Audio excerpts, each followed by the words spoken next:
Most of us have thought about how we would handle various types of scenarios that could signal the end of the world. There are plenty of movies on the subject, psychological papers, and even survivalists that are part of reality TV shows. Perhaps you have had dreams about being one of the few left and what you would do in order to survive.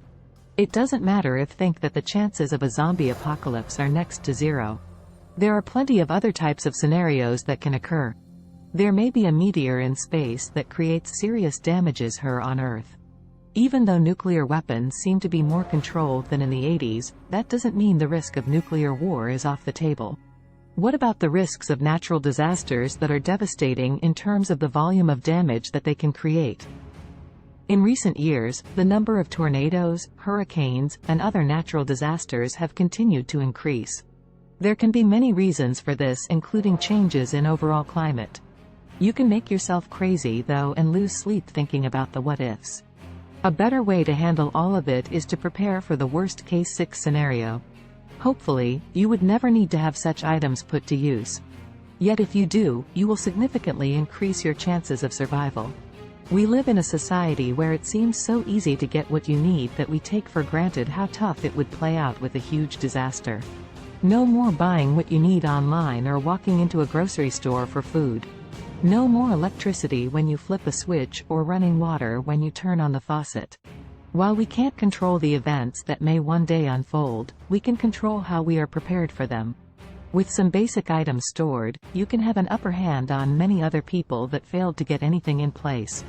Creating some types of allies that you would be able to depend on if you had a need during such time could make the difference between life and death. Weapons may play a large role in who is able to survive and who isn't. Not only in terms of hunting for food, but also in self-protection. In the event of some form of aliens, mutations, or zombies, you need to be able to destroy them. The other issue is that other humans may try to come and take your food, shelter, and supplies if you don't have weapons to keep them away. Your overall health and well-being are important at every stage of life. During an end-of-the-world scene, you won't be able to just walk into the doctor's office or to get medications.